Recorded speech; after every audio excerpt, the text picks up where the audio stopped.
The more things they change, the more they stay the same. Like this is like 1960s audio still.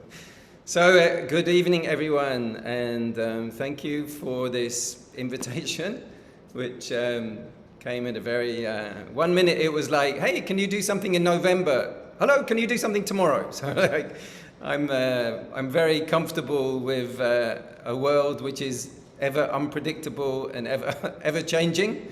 So just as well, and I hope that you too all are comfortable with a new edition.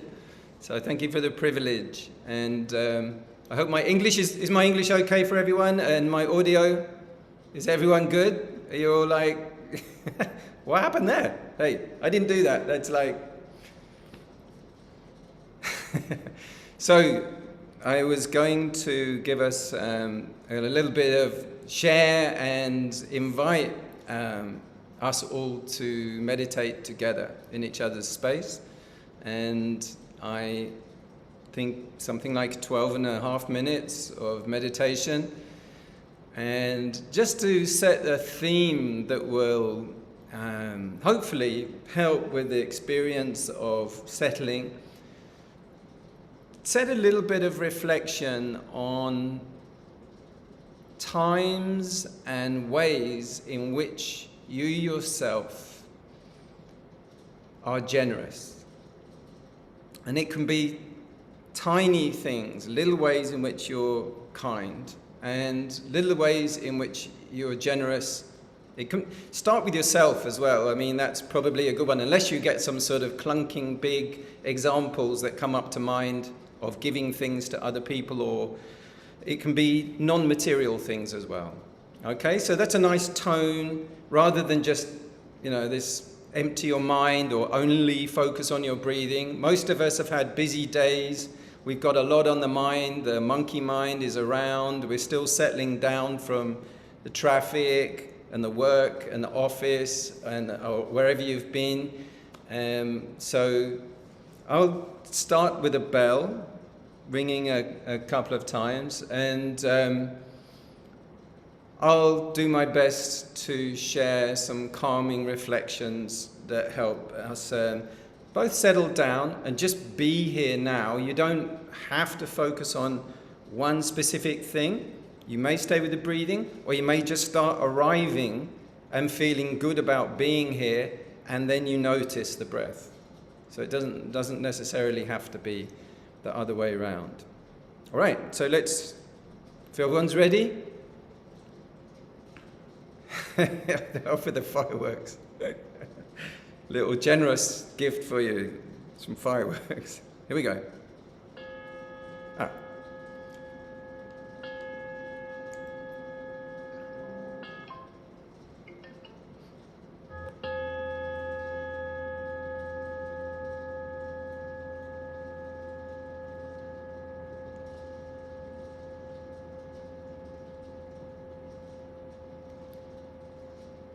So be with your body.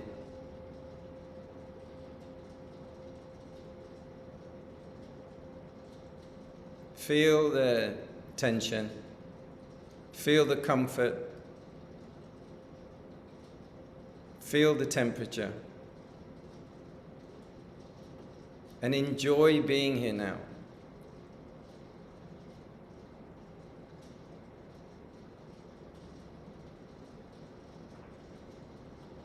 Be comfortable with the shape, the way it is, as it is. Put aside all ideas of trying to make it perfect in the future. Allow your spine to settle comfortably upright. Try not to be slumping.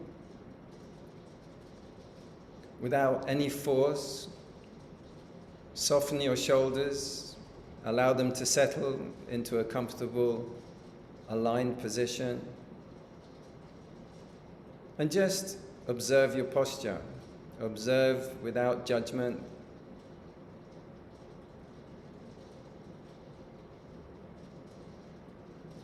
And now and then, you may notice a breath. as it flows in and flows out.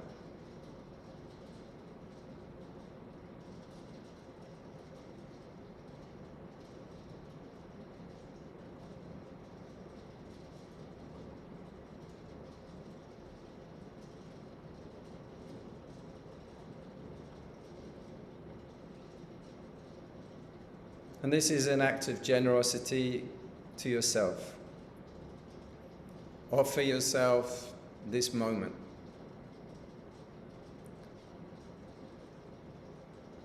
And try to shift away from anxiety or negative thinking, self-criticism, towards gratitude.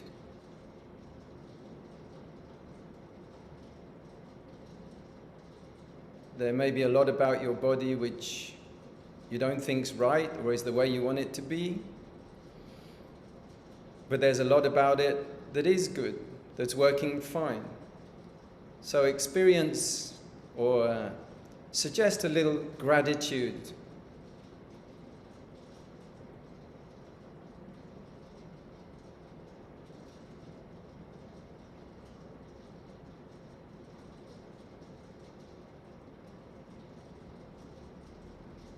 Our body's always in the here and now.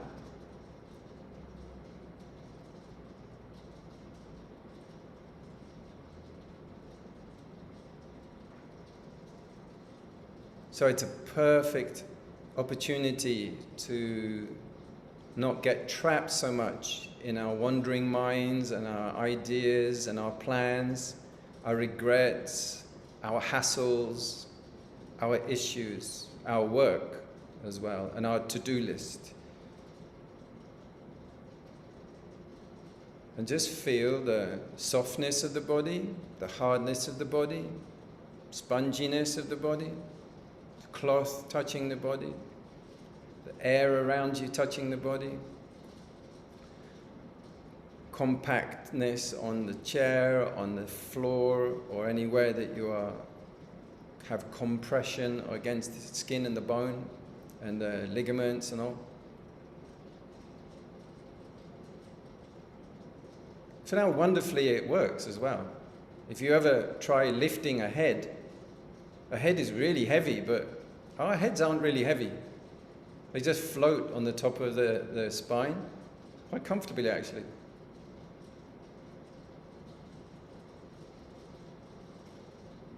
Let go of any controlling.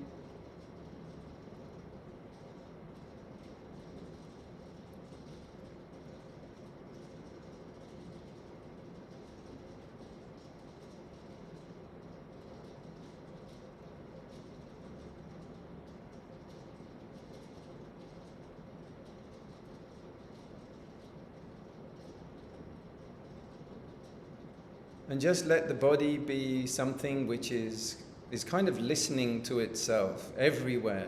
Every part is kind of just ambiently, comfortably being and listening. It's just there. No purpose, no justification, without putting a layer of kind of a lot of concepts onto top of the body, on a micro or a macro level. It just is what's there.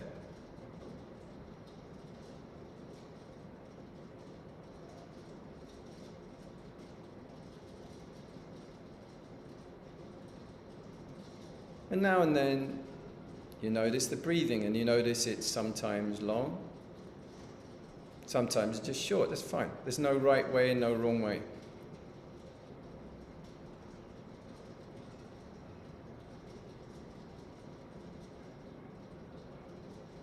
You might notice it down in the chest or in the gut, or you may notice it in the throat, or flowing temperature into your nose. And all the time, just settle into going nowhere, being no one. As it is, just comfortable, just like that. The shape it is, the color it is, the place it is, the country it is, the place in the house it is, nowhere to go, nothing to become, and letting go of all expectations.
So this is one of the first gifts, is this sanctuary of not being judged, not being measured.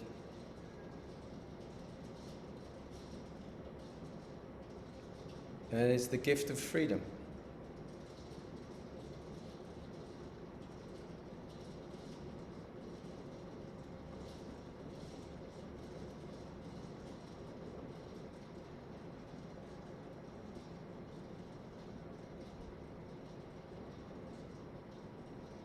You're not going to be tested on this. There's no essays, there's no books. This just is what it is, right here and right now.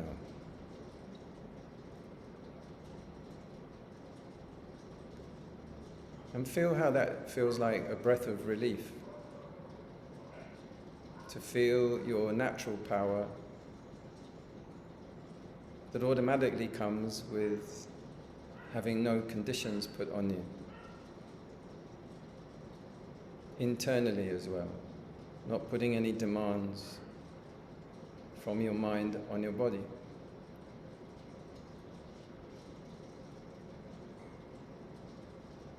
Forgiving, forgetting, forgetting, and forgiving.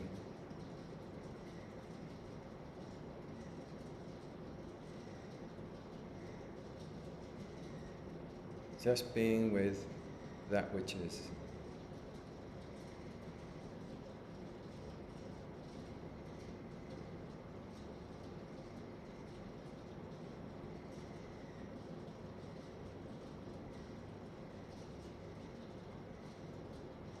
Nothing to acquire, no skill sets essentially. That would push away the moment. They will come naturally by themselves under those conditions.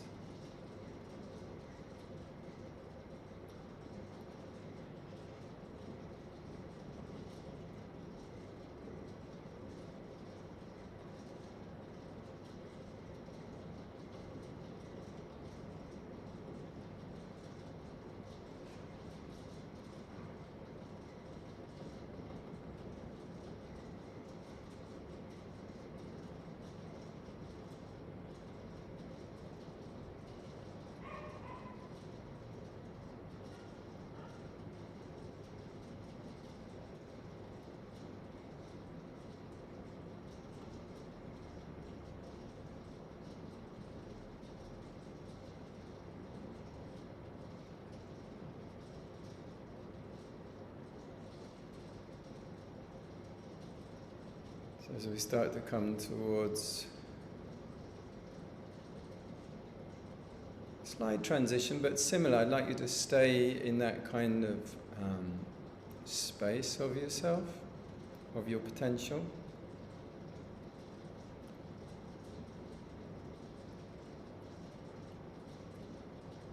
And one of the meditations recommended is to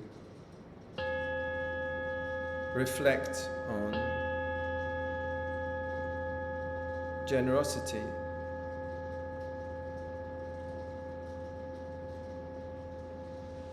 And it helps. Sometimes our default mode is often self-criticism, anxiety.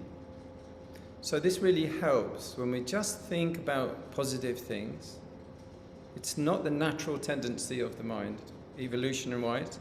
So we have to somehow curate those kind of ideas.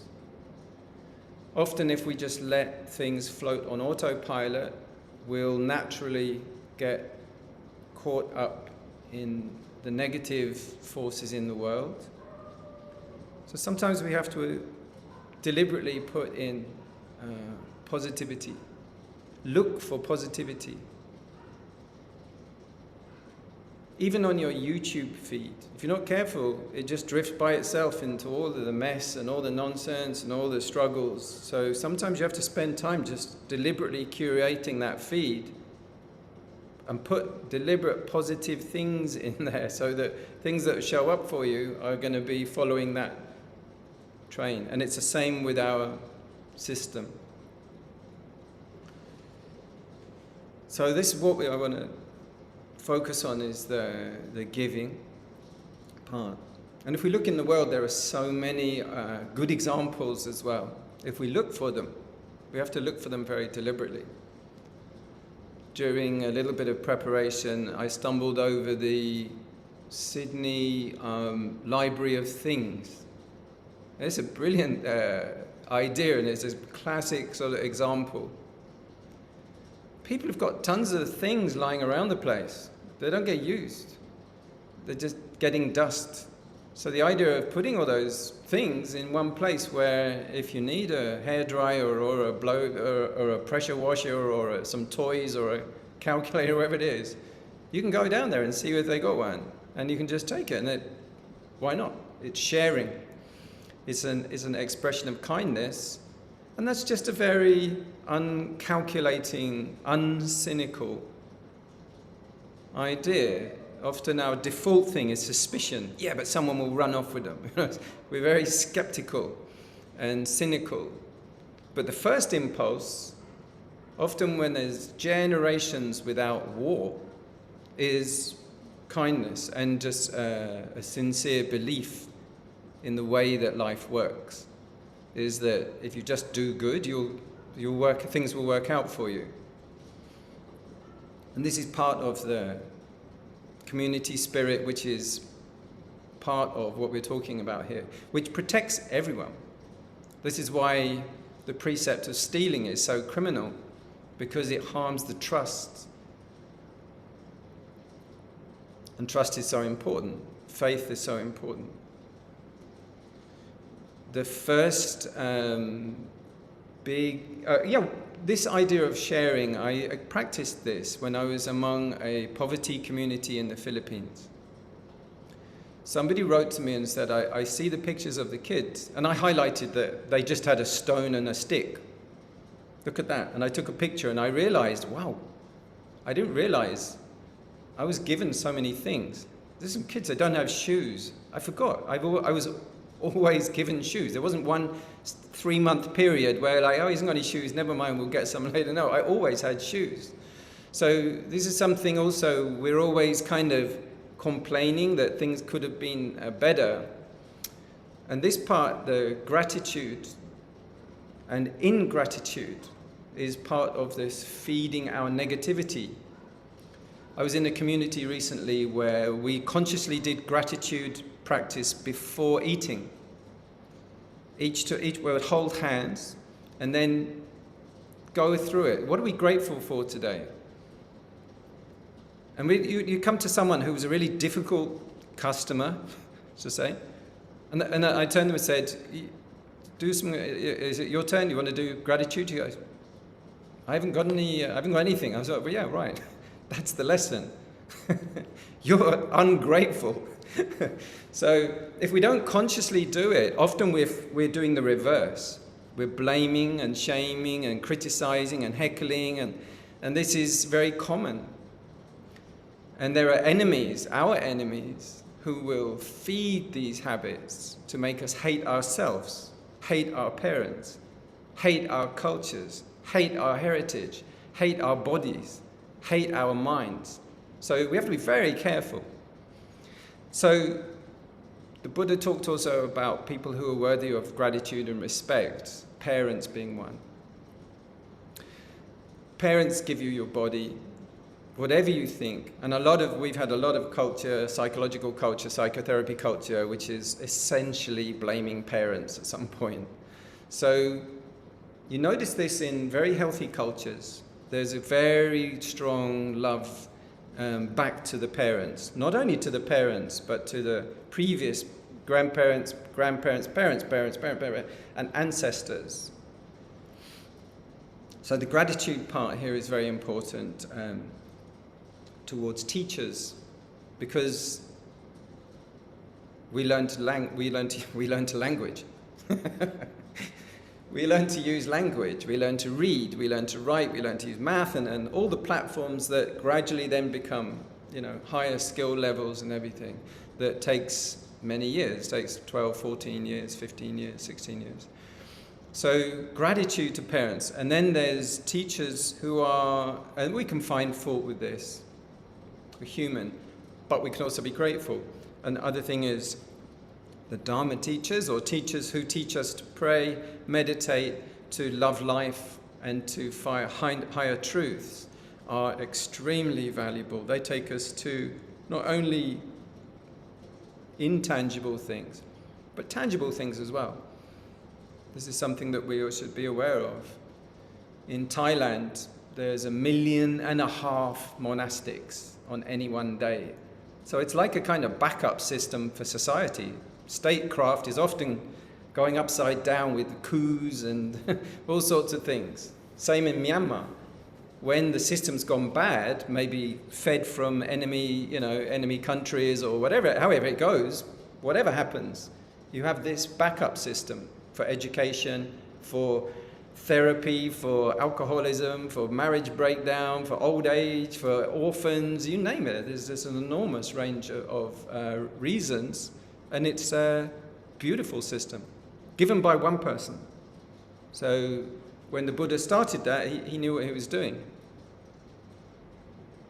So gratitude to the Buddha is something, and it's the same in every major faith, that they have, gratitude to a root person who has that vision. And gratitude to the cultures who've relayed it on. India, in Nepal, and all the others, Bangladesh, and Burma, all the ones who passed it down to wherever we are, Thailand, say, for example. So, giving is essentially cultivated in Buddhism. And so it can even be quite difficult sometimes to track down ways to be, and places and timing. It's one of the reasons why giving of food to monastics is an extremely skillful system. The monastics are not like regular people that they're going to, well, they shouldn't be anyway, that they're going to nitpick at what you give. They'll take it and it's a blessing. They're just looking at your kindness in your heart. If you try giving things to many people, they just look at it, no, I don't want it. No thanks. So this unconditional love and the recognition of it as a blessing, and the very fact, the way that it works, we're not allowed to keep food the next day. Here in Penang, where I am, every morning I'll go with the bowl into the marketplace, walking with this bowl, and tons of food comes in. I always come back with weighted bags, and I have to sift through, because obviously, not everything, not all of it's going to be, the type of thing that I need. That gets all passed over to my neighbours who take it to the Burmese restaurant, who dissemble it among the workers. So it's a brilliant system, like a food chain of filtering down. And then we all do it again the next day. So we're not also stacking up and storing and hoarding food. So it needs to be done with moral purity as well. And that encourages a flow of generosity and encourages you to think like that as well. When I was in the Philippines, there was a time when I decided to change my work with the precepts. I said, I will accept money. I'm going to be building a small temple. So money came in.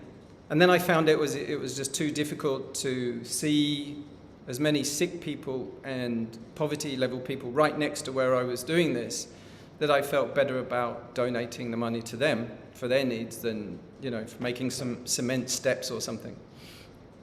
And so I was trying to apply the same logic about the food to the money. I was just, every day I'll give everything I had away and start again the next day. And it was just amazing how unlimited we often limit, with our imaginations what's possible.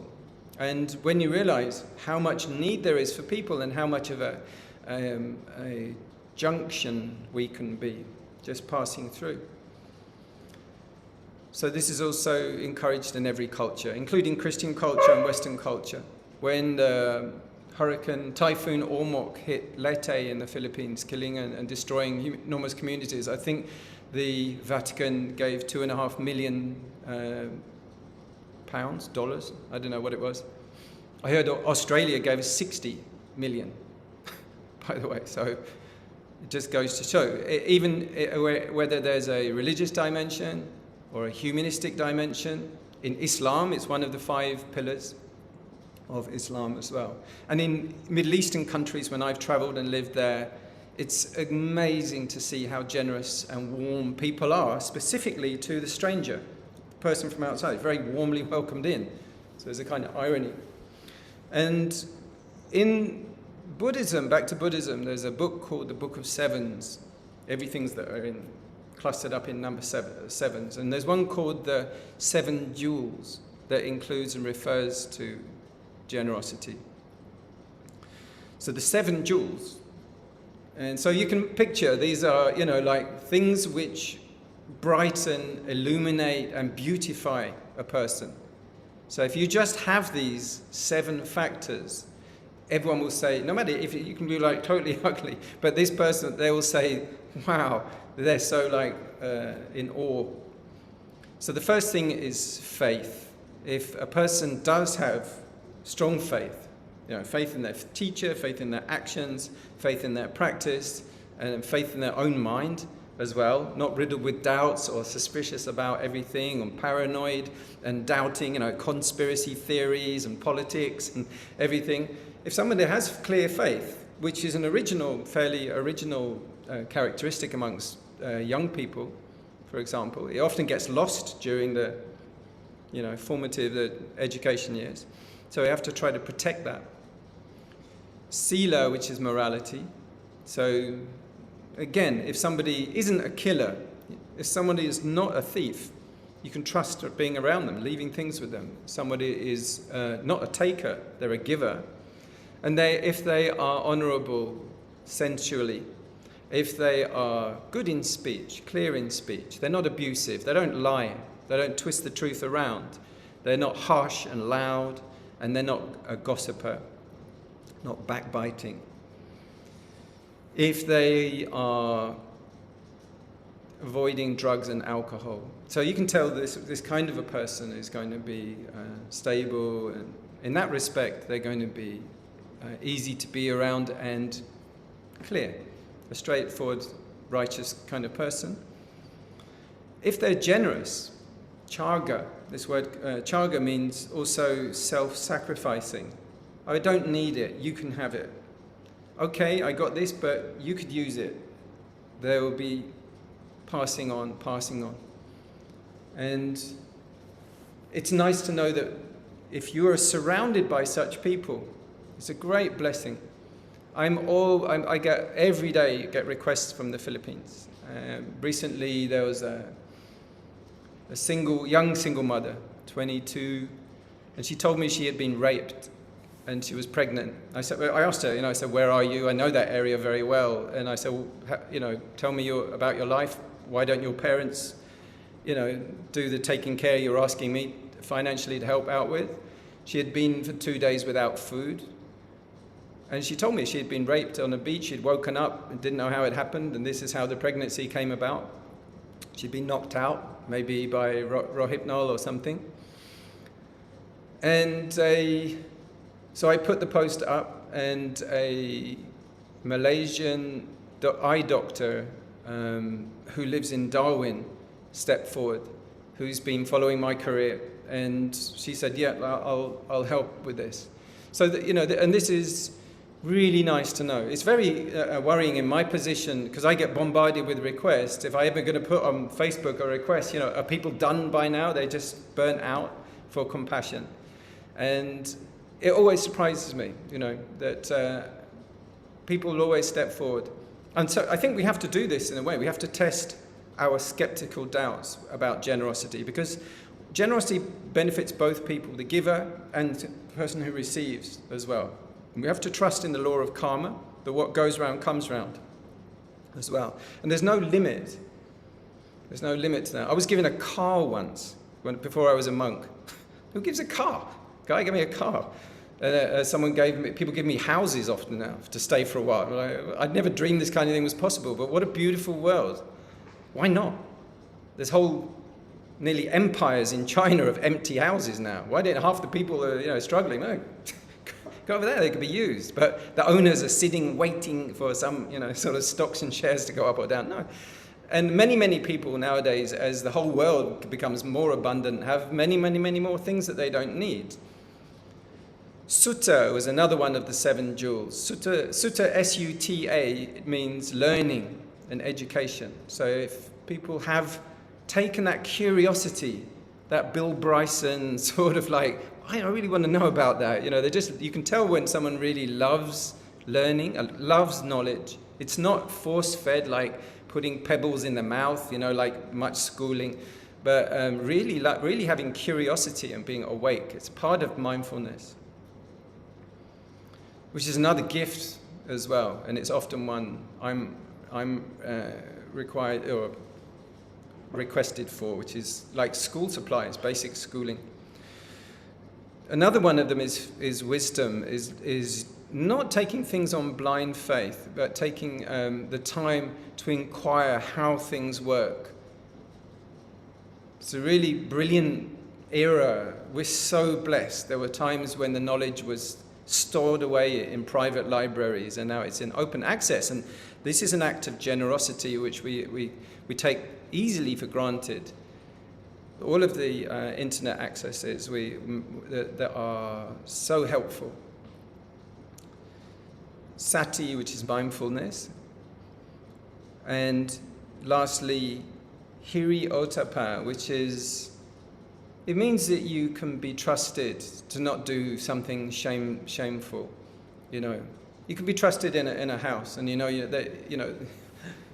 not going to go sell things that belong to them or steal things or something like this. You can be trusted. So if you have all of these qualities, this is said to be that you are radiant. You have to have gems, like in that kind of way. So one of these, as I say, is this charga, which is generosity. It goes together, kindness, generosity, and giving, without expectations as well. And this is a beautiful thing that I witness every morning here 20 times, maybe more, as people come up, they put something in the bowl, and then they'll just leave. They're not going to come back later and go, hey, you left a bit. You're not finishing it. Come on, I gave you that. They don't put any conditions on. That's it. Given, and then that's it. And the same with the Philippine that I did when I was offered assistance there. That was it. There was no oversight or scrutiny or suspicions or things like this. In order for this to really work, I discovered, though, in the human world, we really need to penetrate into the meaning of emptiness, which is very vital to be able to see our own physique as empty, firstly. And then once that's seen very, very clearly through meditation, you can see that any item or any place or any existence or any cloth or shelter or medicines or foods is all transient. It's all energy which is here and then gone and then transformed and then gone. And then our life is just a sparkle. It's just a flash. There are many similes the Buddha gave to do with this, to try to get us to understand that we're just a sparkle on a wave, and then we're gone. We're just a flash. But people who gripe and grumble and have got a lot of ego and a lot of hate and complaining and wishes and force and demand, for them a 24 hours lasts forever. But if you're joyful and you're free, and you really let go of the future, you let go of the past. One's a dream, and the other one's a fantasy. There's nothing in the present moment. You're empty. So this also enables you to give, partly because you know about the law of karma. It doesn't matter if you're giving in the right way and focusing in the right way and giving, but the right way. There's no one right way. Everything, the universe is safe. It will always take care of you. And this kind of renunciation, which is falling on that truth, reveals and reveals a million times over and over again about this, how you can trust people. And it's not only in a particular community, it's worldwide. And this nature, which is the giving nature, is the open-hearted nature, is the actual normal nature, actually, the baseline for humanity. And it's behoving to the religions, the groups and communities, not to interfere with that as well. That sometimes it can be enhanced if we're very careful. Otherwise it can go like weeds. There's gardening, there's cultivation, there's over-cultivation, and there's the way people can be allowed to be and encouraged to be very beautiful in that sense. And meditation is a part of this. Emptiness, therefore, realizing emptiness is a part of this. And that's why the Dharma is so important. The gift of Dharma exceeds all gifts. It's something to remember. So what does it leave us with in the future? That is, give, share, invent, share your gifts and talents, and also promote giving as well. And I've seen this when I was in Perth recently. One person stepped forward when it turned out there's quite complicated to be able to knit into and find places, communities amongst temples often, or there's waiting lists or that. Well, some person stepped forward and they said, we have a spare residency. So that's quite unusual. That's quite unusual.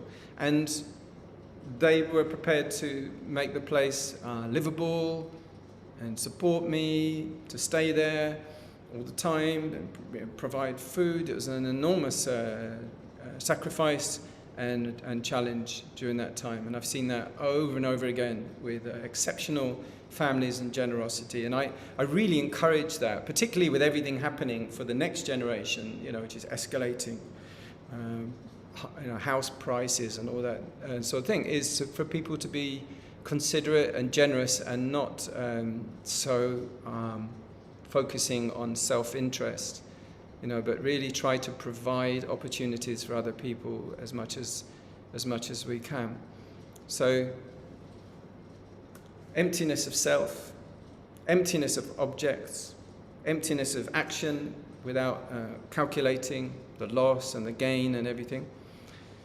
The purity of the giver, the purity of the object as well is important, and the purity of the receiver. When these three things are brought together, then we have good cause for good karma. And that you cannot escape, other than becoming fully enlightened, you can't escape that coming back to you. So don't be surprised in the future when good fortune and good luck just happens towards you, or you find it very easy to get your wishes met, which is one of the blessings. So I forgot to put a timer on, but I think we're probably around about there by now. Is that right, Zen? Are we about time? All right. So Q&A, I think. Let me open the chat a little bit down the side. Be delighted to field your questions. Thank you, Bhante. My apologies. So I can't. This is Can you hear me okay? Not very. Do you want to phone me up? I've got a phone. You just give me a call. It would be better. No, I'm joking. I can read a few things on the chat there, though. I would like to ask the methods or steps. This is from IDI Indonesia to everyone. I would like to ask the methods or steps we can use daily to practice gratitude so it gets stronger than the other negativity on our mind. Yeah. All right, so there's several things that you can do. One of the ones is consciously to do it. I was talking about in the community I was in, and sometimes there would only be 2 or 3 people there.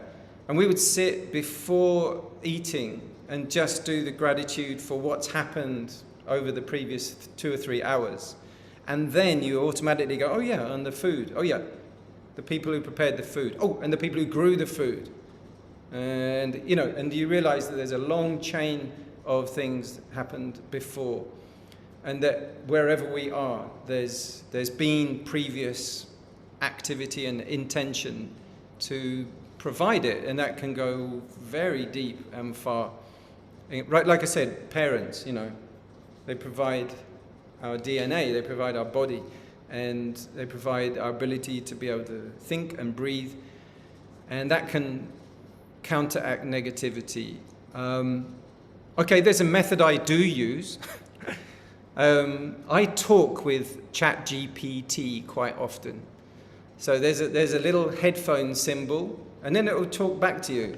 And I will often, if I'm getting into a rut, of some kind of rut, I will do something like this. So there's a headphone thing here, and if it actually, right, can you give me 7 great, good, and brilliant, and positive, uplifting ideas, please, that we can see in the world? Something like that, and it will do it. It will come up with nice. Certainly. Here are 7 uplifting ideas that can positively impact various aspects of life. 1. Practice gratitude. Regularly noting what you're thankful for can boost your mood and overall outlook on life. 2. Connect with nature. Spending time outdoors and appreciating natural beauty can be rejuvenating and grounding.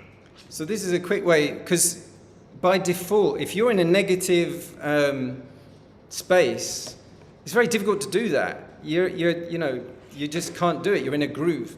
So that will nudge it out. I ask it to tell me about cool and positive and helpful inventions that help community spirit. And it will go, yes, there are green rooftops in many places. And there's an example in Amsterdam where they da-da-da-da. And it will come up and I go, oh yeah, that's a good thing. Yeah, and it's just enough to sort of pick you up when you're getting ground down till your energy's sort of sinking or you're already sunk. And it will boost you up. It gets you out of the rut. So I found that a particularly good one.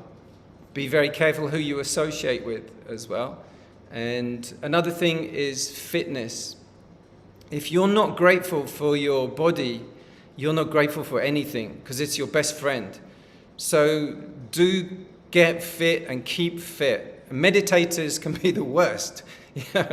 So one of my meditator friends said, I will do almost anything to lose weight except get fit.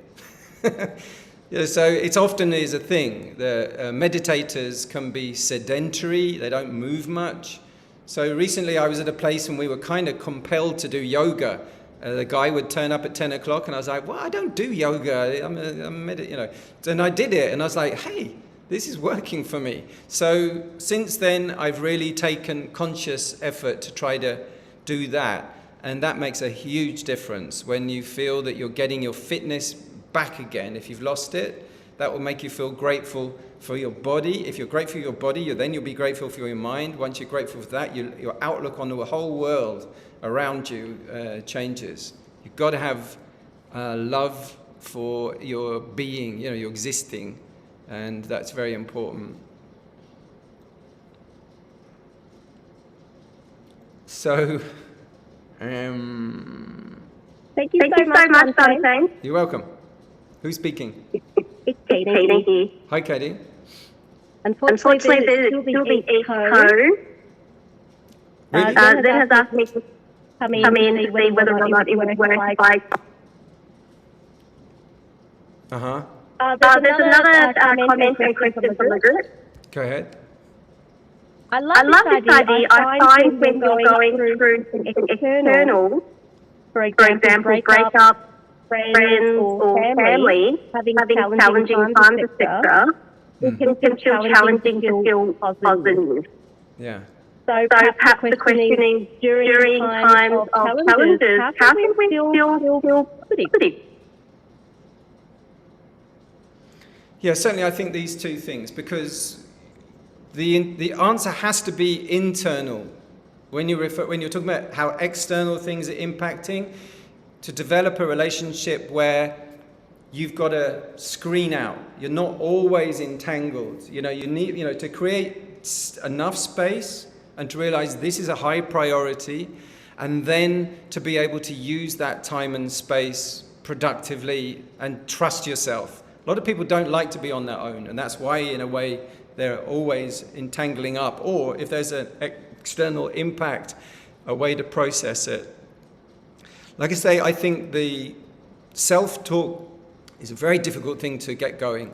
And this really helps because it takes the bias out. Our bias is often skewed, and so is any human we talk to. So I think talking with this is very helpful. You'd be surprised. I've come to realize that it's very, very neutral and very healthy. It tends towards self-care, and it avoids rabbit holes. We ourselves tend to spiral in and get, distracted. And so it's very good process. So I think because the concept of therapy is very good, the actuality is they're just human and it's very expensive and difficult to access most of the time. So meditation would be great, but it isn't usually enough to get us out of all of those patterns. No matter how good a teacher is, you just go, well, they've really got it together, but me, I hate myself because I'm sort of crappy and ooh, I've done it again. Is that, the habits are very difficult to work with. So when there is breakup, friends or family having challenging times, time out, staying with time out, and then learning to use that time productively. This is essentially the Buddhist way, is to do that. So I think also the other thing is to practice physical fitness when you're on your own, as in proportion to meditation. Otherwise you can find all the time alone, just powering down in order to try and power up. Your sleep or your rest, or you need something else like spa services, like a massage or something else, because you're so munched up. So, but the fitness can help to break that. Yoga is particularly good because it's not just only fitness, it's more spiritual. And if we can integrate that, I wish we could do this. I know in the Theravada it's enormously unfashionable because it stems from the Vedas, and that's the difficulty. But often you'll find in our school, people are not very fit and they overeat, and that's a problem. So I think it's something that we can address and sort of break some new ground. Walking meditation's good. I think combining it with the bintabad, which is what I do, with going with the arms around, but in nature, regular walking in nature can do a reset by itself. And just being there and looking around. I think also not only walking, but any form of movement, contemplation, Tai Chi, Qi Gong, some forms of, I'd say, well, I've studied dance movement therapy. So there are some forms of that which are complementary to sitting meditation and walking meditation as well. So it's a different way of accessing the body. Often when we get into a rut with sitting meditation, so activity which is going to unlock the body a bit, and it's going to get into loosening up muscles and joints and thought patterns and break out of the thinking grooves. All of those. So that was the question about walking meditation. And then there's the time for intensive. But that's a very, periodic thing, I think. I think for regular daily life, I think combining yoga, dance movement, qigong, tai chi is excellent, because we need to loosen up the spine, we need to have energy flowing, we need to oxygenate the cells. Everything about these things works well as well. Tendency in the Southern school, Theravada school, is this has got sort of minimized and minimized to almost doing nothing at all. And then we can witness sort of that there are problems that come from that. Or it's just expecting too much to be able to drop into meditation, I think, all the time. I think humans do need activity, and they do need movement. And there are some of the ways that we can integrate them. Much more of this has been done in the West, where there's not so much emphasis on conformity and obedience, whether it's the Thai tradition, the Burmese tradition, or the percolate other ones down, where they've broken into combining a little bit more. Were there any more questions that I missed there? I heard Thai forests who can do the splits and are very flexible. I got this sort of vision of Ajahn Chah doing ballet or something. I haven't heard that, actually. That's an interesting one. I mean, I take a lot of inspiration from the Shaolin monks. You see what they do? That's extraordinary. And it's very inspiring. And so I'm looking around, for more inspiration. But people who can bridge not only the physical, but they know enough about the traditions deep within the mind. And there are some people. I wouldn't say I'm not finding enough. Yeah, I'm beginning to look. Ram Dass is somebody who spent a lot of time on this yogic path, kind of Brahminical Vedic path, to speak, and enough time with Jack Cornfield, Joseph Goldstein, Sharon Salzberg, and the Californians and everything, to be able to talk with some authority about the combination and the crossovers. So let's have a look. Who else? When it comes to gratitude. Here we go. From Larissa's iPhone. When it comes to gratitude, how do we continuously feel grateful for the things around us, especially when our minds get used to and desensitized to our blessings?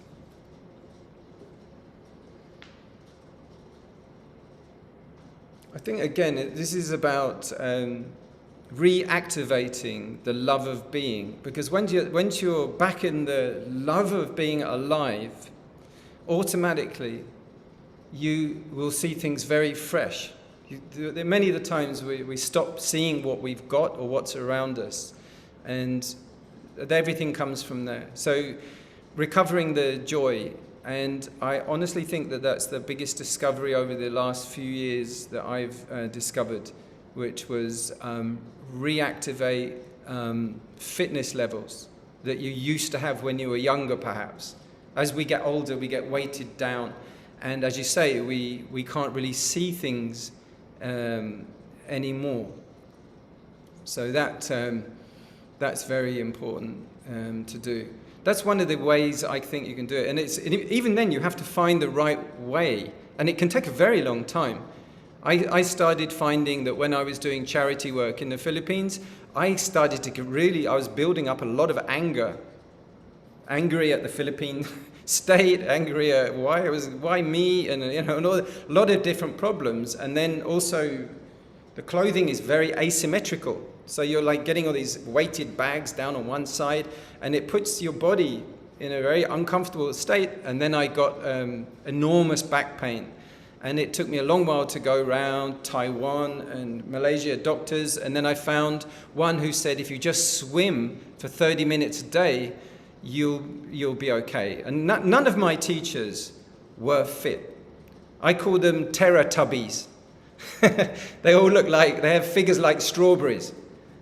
Mentioning no names, like you see a few who are kind of marshmallow shaped nowadays.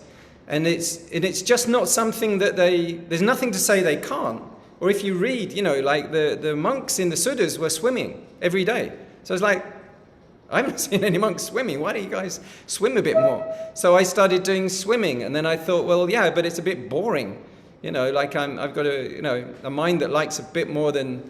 And I was in Singapore, swimming up and down this thing.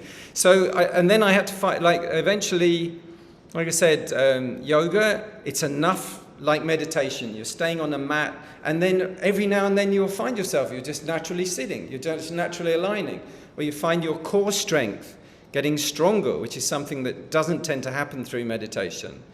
And then you start to sort of feel energy, wakening up and alivening up your experiences. So then things start to change from the inside out.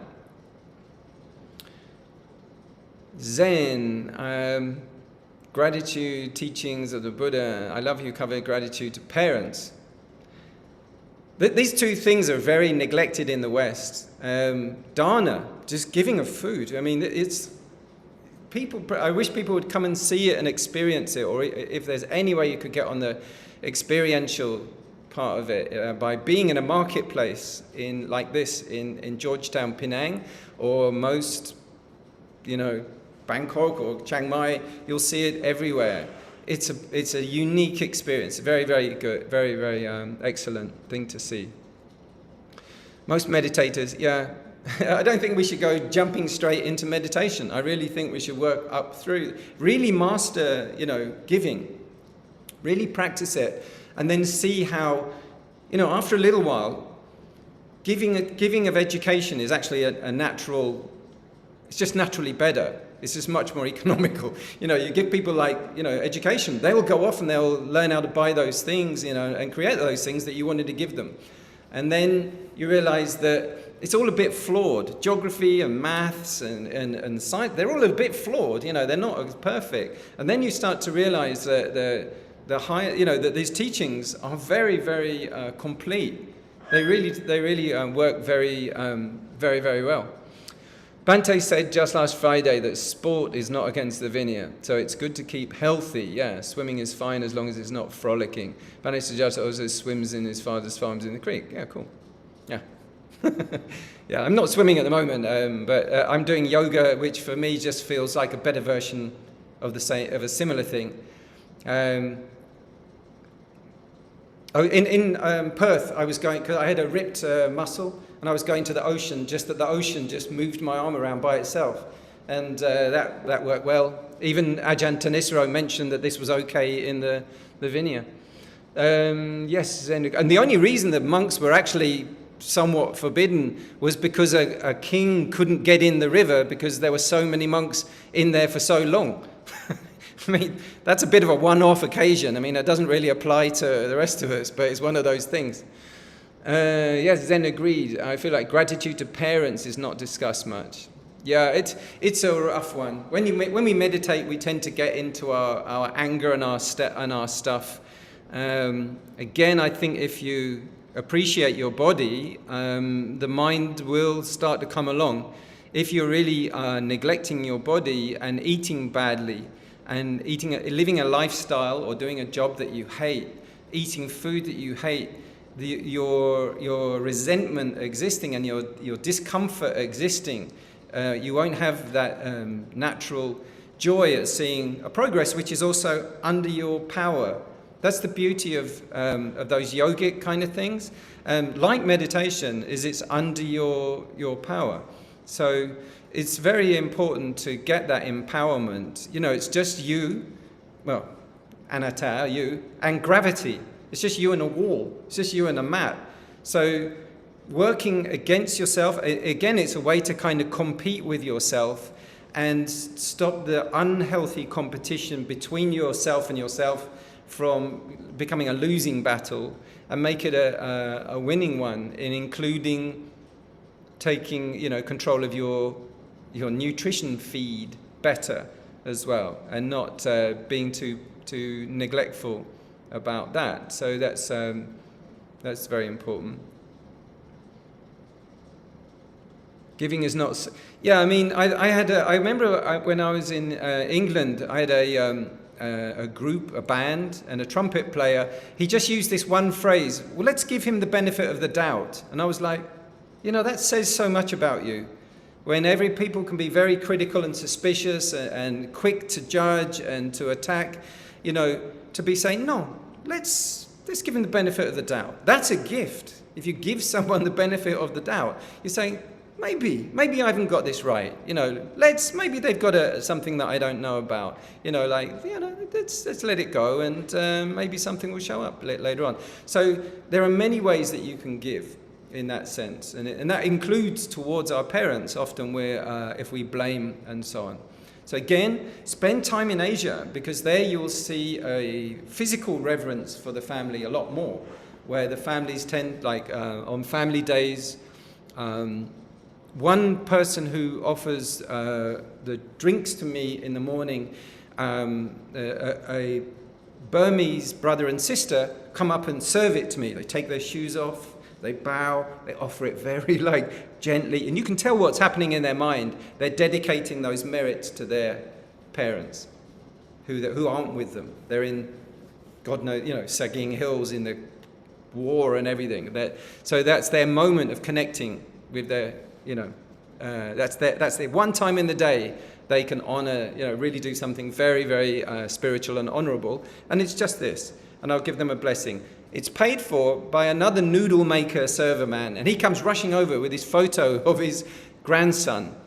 And he goes, there he goes. And he tells me a little bit in Hokkien Chinese, which I can't understand. And I'll just do a blessing aiming at his child.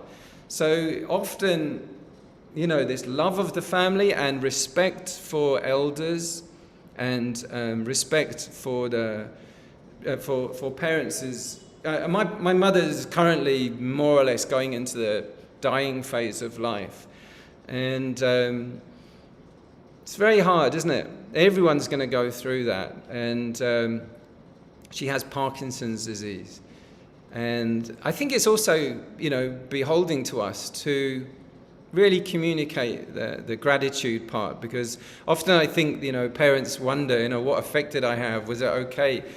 And also to teachers. I was teaching Dharma in a classroom in Philippines for 4.5 years at one time, and when the students turned around and really said, those were really good lessons, I'm really thankful for what you did, it really means a lot. So I think that's something else that we can do. In the Sangha, it's a little bit, singing to the choir. The monks know it, but, to shine that light out and to put it out into the community, that's another way that we can repay society, that we can share the blessings with all of the bigger community, and that also prevents it becoming a very self-centered practice, which is a risk with that with yoga and all. Yeah, hungry ghosts and the departed spirits. I mean, that is a sort of bigger spectrum as well. Bigger spectrum for the ways that we can circulate energy, good energy out into the world. And with, like I say, with the inventions and just the ideas, like the Sydney Library of Things. That's just an idea that got carried through, and it's very good common sense.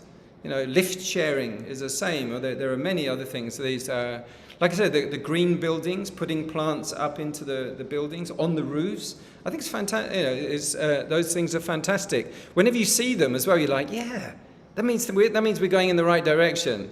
The water-powered car thing. Yeah, we're going there. Because we hear enough negativity. There's enough distress in the world, enough dukkha in the world.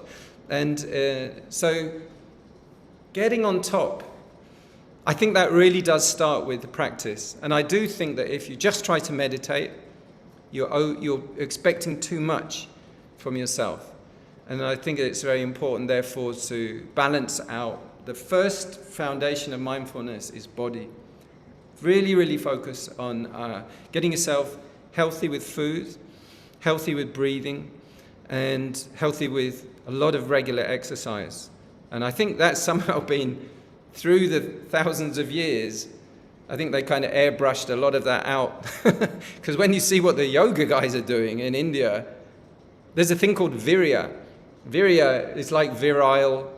It's the same word. Virya is like exertion, like nothing on earth. You see the Shaolin monks, that's virya.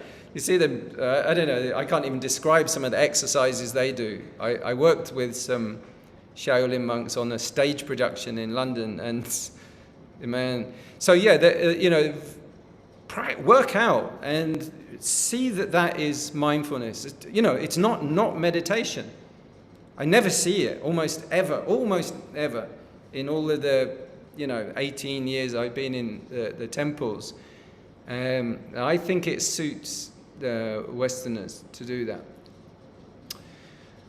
How are we doing for time, by the way? So it's 6:11 here. We started at 5. So we're going, we've got another 20 minutes. So is this, there's the clip here. There is a video called Not Just a Monk in the Philippines. I was originally asked to go there and teach meditation, and then people said there's a yoga and detox center. And you can see there that I actually got a bit fed up with just being exposed to sort of Westerners doing their holistic holiday. And I was going with my arms around, and that's where I started to see the depth of poverty, which is something that our societies have protected us against poverty to make sure that we aren't the ones experiencing it. And that's something I'm very grateful for, and for my parents and grandparents. My grandparents were living under quite similar conditions. It might be zinc roof, hand pump in Ireland. You want chicken for supper? All right. That's chicken for dinner. They came from that sort of background, but we didn't experience it, And so when people are hand pumping water, or they have children who have to climb down to pull up water up, I was just not used to it, or a functioning healthcare system. Today I was dealing with a rabies case. Very difficult to know what's happening on the other end, just on Messenger. Is somebody dying? It seemed the person on the other end was saying they were dizzy and they weren't going to be able to answer anymore, and I was trying to find where exactly are they, and we're going to send someone round. And we managed to, in the end, and get some money to them, so that actually it was a better story than that. It turned out that the person... I managed to get a young girl to search her Facebook to find one of the friends on her friends list that was showing any knowledge about this rabies bite. She'd been bitten by a wild dog. And so she found one, and she said, Bhante, look, she seems to be talking about it on her Facebook. So we contacted her, and she's also only still in school. And it turned out that this person who had been bitten had got rabies injections, a series of 3, had them, and she had paid for them out of her school money. She'd stopped going to school just so that she could pay for them herself. So, I was able to transfer money to my friend. My friend was able to send it over to there, and they sent it to her, and she was like, oh, thank you very much. And this is sort of the kind of thing. Is sometimes you're in the unknown, it's inevitable.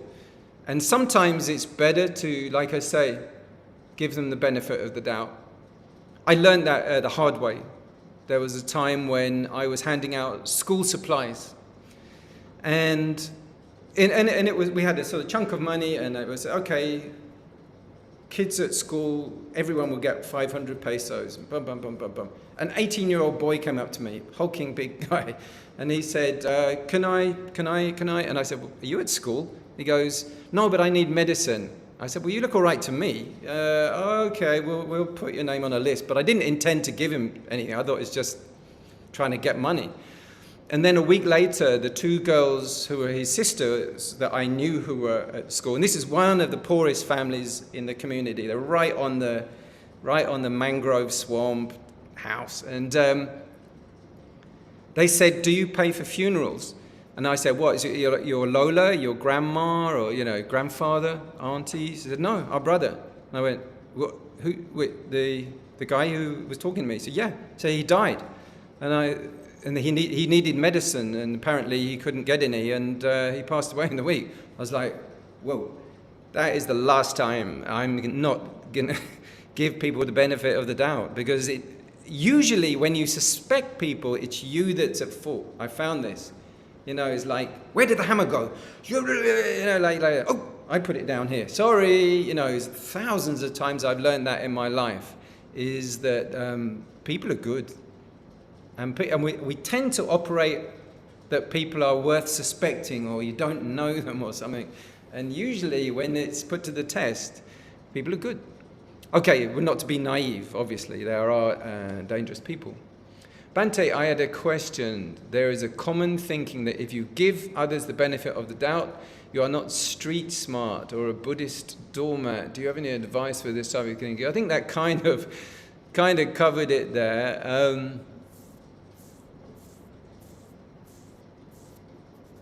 I was in a pub in England, and I'd never gone to that pub. I was walking past, and I thought, look, I was trying to create a community arts festival. Eventually it had 30,000 people came, mostly from the two towns. So there was one pub, and I wanted to sort of involve everyone. So I thought, I'll never go in there, it's rough. I don't know what it's going to be like. And so I'll just go in, I'll just have a drink, I'll just look around, I'll check out what music they play, who comes here, and then I'll leave. And so I was sitting there on my own, as always, seemed to be the loner. And I just watched over the bar as two guys were obviously talking about me, and then they just set off to come round to confront me. And without knowing it, I just got up and I stood up and I walked straight towards him, and I just put my hand out. And my hand to shake his hand. And he went, what's happening? As his hand went out, and we just shook hands. And I said, I bet I know someone you know. Where do you come from? He goes, Letchworth. I go, yeah, I bet I know some people you know. And it was like, he couldn't believe he was shaking my hand. I think he'd come round to just, mess me up. And it just happened. So I think that's what happens when also you allow your intuition and your mindfulness to do the knowing.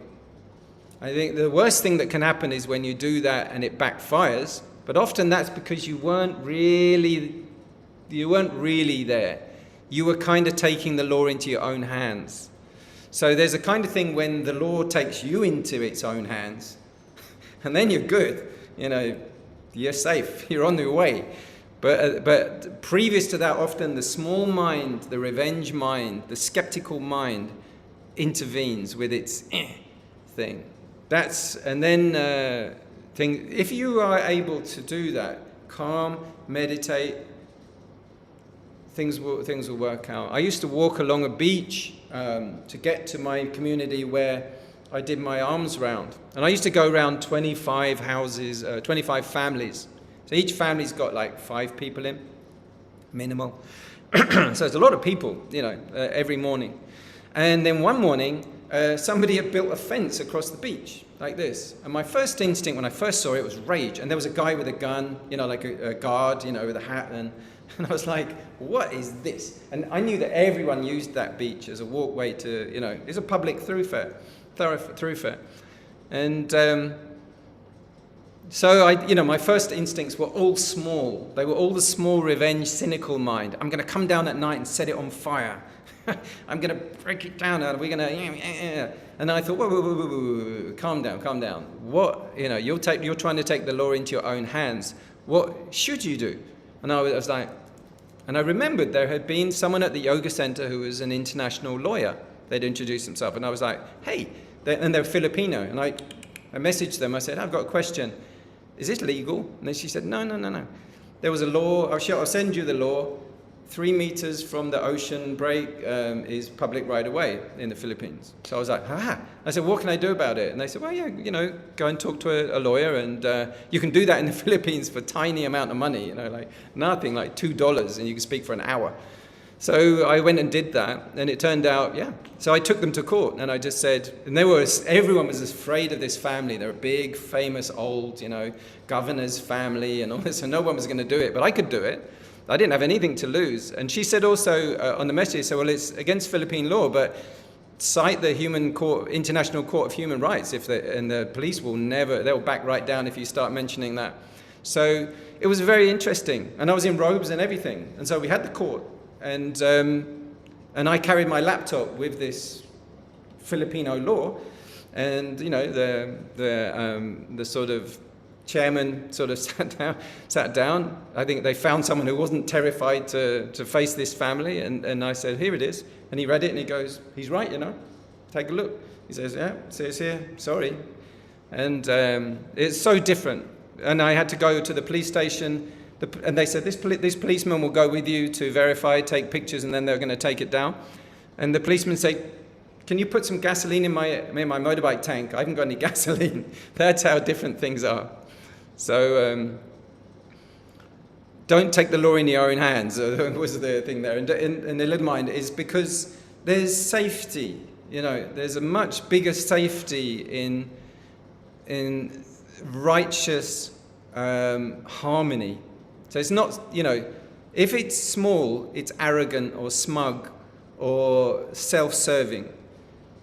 If you're thinking on behalf of everyone and you've outgrown your little mind and your little ambitions and so on, it will work. Things will work out. And those are sort of little examples of it. I think actually that when I was talking about that community arts festival, it was an example of this. Previously to that, I was in Sydney, for example, and I was an illustrator, and I had work on the front page of the Sydney Morning Herald. So but in a way, this was my little trip, it was my little thing. And what I had to learn to do was to have my talent, and then to be able to sort of turn it out. So everyone else is going to be under the spotlight. Everyone else is going to have it. Instead of it being kind of turned in or on, because it actually was surprisingly unsatisfying. There it is. Mum, it's like, where do you go from here? Because there's not any satisfaction in sort of winning on your own, something like that. So, yeah. To turn it out, and then it was a very different project for me to go back to my own town and say, okay, how many people can we get involved in what we're going to create? 9 schools ended up. There was a huge hill in the middle of the town, and I devised a way of creating a kind of webbing where they each, the webbing they put on scaffolding outside buildings, and give it a slice of that to 9 schools each, and they would weave plastic bags into a design, and we would put the whole thing like a big thing on the hill. Huge. It was like 100 meters long. And all the kids yeah. So they all had a go. Everyone had a involvement. So it was a very different, and and this was after meditation. So meditation will do that, where it changes your vision. It changes what you're trying to do and why.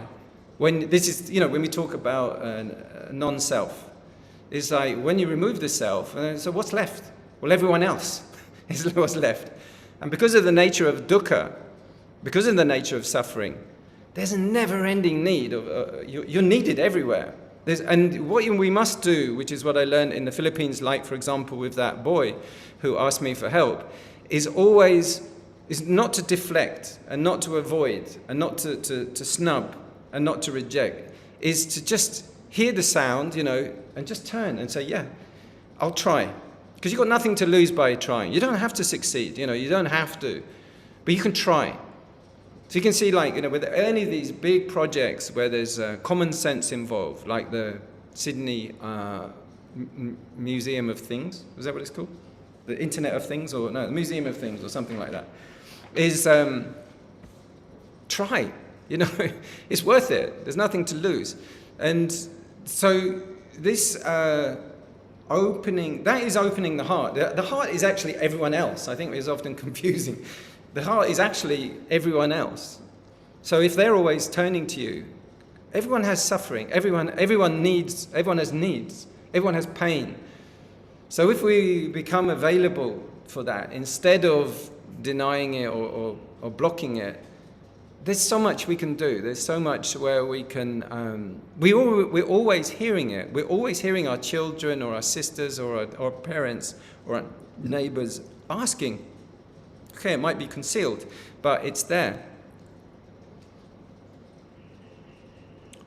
I would love to know if you see any pitfalls to the practice of charity. I see every day, I see pitfalls to the practice of charity versus the practice of mutual aid, and if any of this relates to Buddhism. For instance, in the context of charity, I have found experience conflict that is grounded in haves and have-nots, as well as a kind of crippling of welfare and shame. Partly it illuminates to me in experience the wisdom of the Buddha for the way that he suggested his contemporaries were aristocrats and rich, wealthy princes. And he said to them, barefoot, bowl, go amongst the poor communities and let them offer you food. So this is essentially like similar to me in the Philippines. So when people would come at that time and ask me for financial aid, like if you watch the video, Not Just a Monk in the Philippines, you'll see one old lady comes to me and says, Bhante, can you help me? I don't have anything and I've got to go to my relatives, which is quite far, but I don't have the bus fare. So I said, yeah, I'll give you the bus fare. Normally what I would do was not give money, because then there is a risk of toxic charity. There's a book called Toxic Charity where you create dependence, and I'm very sensitive to it and I'm very aware of it. I would normally give neighbors who I trust and I've got to know money to buy food for that person who's asking. And then they would give it, so they can watch and they can feed back to me, yeah, that's great, and she's just run out, can you do it again? So I would usually do that system, so they wouldn't see my hands as a thing as an ATM, for one. And another thing that is, because it's tiring, you can't escape the fact that compassion work is exhausting and it gets you down if you're not careful. So and after a while, like I said, I was getting angry. I had a sort of after-school kids club thing, and on the Buddha shrine that I created, I got a Mr. Angry from Inside Out. You know, the guy with the fire? And I put it on there, and every time I was going, they would get really noisy. And I learned to say, okay, reading, writing, drawing, or go home. So my compassion was like fizzling out, and I would just go like, see the guy, they go, So this translated into my communications tone. People write to me, Bhante, we haven't got any food for 2 days, and I was like, go away, so instead of doing that, which came to be my kind of thing, it's just like, go, go, go. The whole open-hearted thing that I'm talking about had stopped, and I'd really shut down. ChatGPT turned up. So I was like, wait a minute. I would copy-paste what they were saying to me to ChatGPT. I would say, can you give them a compassionate response, please? Saying, I can't right now. And I read it, I go, yeah, that's what I want to say, but I'm just incapable of doing it right now. So I would say, that's great. Now put it in Tagalog. I'd copy-paste in. I'd get a little love heart at the bottom. Thank you. Sorry to disturb. Oh, man. That was a weight off my shoulders, that I can be civil and find ways to say, I'm sorry, it's just not the right time. Or I would rather give you emotional support. Is there anything I can do? Or here are 10 suggestions for other charities that you could be looking towards. So, and that was done with using ChatGPT, which just can speed up and make things more eloquent and polite. So it's a skillful means. An upaya. I think there's some more here. We're nearly on time, by the way. So I would love to try yoga too, but my body is so rigid. It's a chicken and egg. That's a dependent origination. Start tomorrow with your rigidity. You just start from where you are. You just see me. Me and my friend were saying this. I said, how do you get going? I can't get motivated. He said, you just, when the time is there, you've said, I'm going to start at whatever time, get on the mat.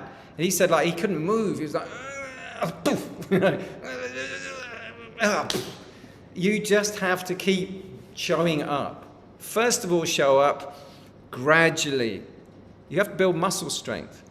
So the rigidity will and the flexibility comes. I'm nearly 60. I'm 59. And I've heard that this age, the next 2 years, is when there's a really rapid decline. 44 and 60 in men is when a lot, and I've started to notice the turkey neck and it's starting to show. And I really feel that if this next 3 years, every day, really working to make the spine flexible in all the different postures that they've got that are designed for that, and core strength, not getting a puffy, soft, unsupportive belly by sitting on the internet all day and hanging over and stuff, and then just target and just look in the mirror and feel your body and see what's lacking here, what does it need, what is it, just be honest, and then go to town, listen to your body and see what it needs and help it. It will tell you, or your intuition and your body working together. Thanks for the questions coming through the Zoom chat, friends, and being, this is Zen. Okay, right. This is like, shut up. Right. Yeah, if you have any other questions, Wednesday I'm back on before I get banned. Bante, can you finish off with a short prayer and sharing of merits when you feel appropriate? When I feel appropriate. I don't look 60. Yeah, well, it's amazing what these Zoom special effects will do. I've actually got a grey beard and black eyes and fuzzy hair, but I put in a Shaolin monk thing. So no, it's gradually working, but steadily. So hopefully when I'm 63, I'll have a six-pack, and I'll be doing Shaolin stunts up against the wall and parkour, or whatever it is, everything. So take faith. If I can give you faith, that would be the best thing. Faith clarifies the mind. One finger handstands. I can nearly do something a bit like that, but not one finger. No. I can do a handstand. So yeah, you're very, very welcome, and I'm very privileged and joyful to be able to share and give something back. Thank you. It's a great opportunity. If there was no one here, it would just be me talking to ChatGPT. So, shall we? All right, for giving me attention, I shall do the blessing, which is given for, it means just as the rivers fill up the ocean, what we've done here benefits the entire world, including all of the invisible realms. People who are focused like this will always be able to manifest that which they want. And ever honoring the elders and the traditions, you will always increase in four things. Ayu, wano, sukang, balang. Ayu is long life, a long happy life.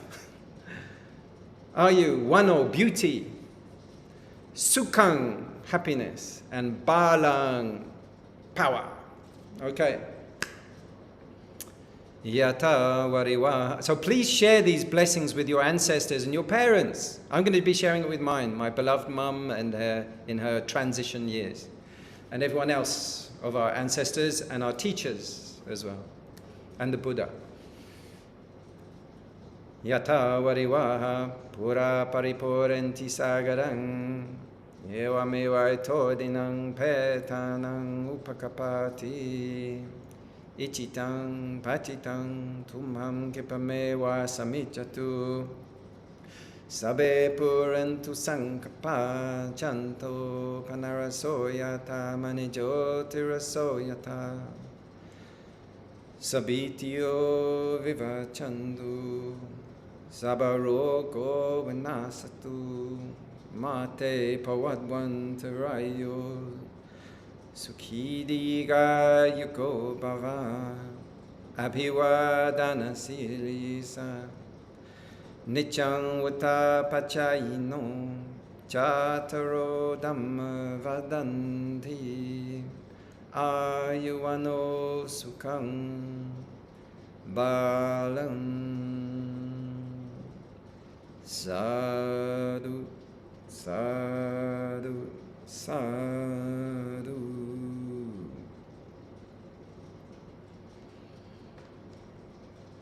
All right. Thanks everyone.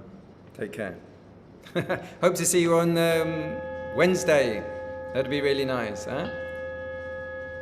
Thank you for your questions, and everyone, many blessings from across the waters. Sukhi Ontu. Thank you, Bhante. Thank you. Thank you. All right. Bhante. Thank you. Bye, Bye, everyone. Bye.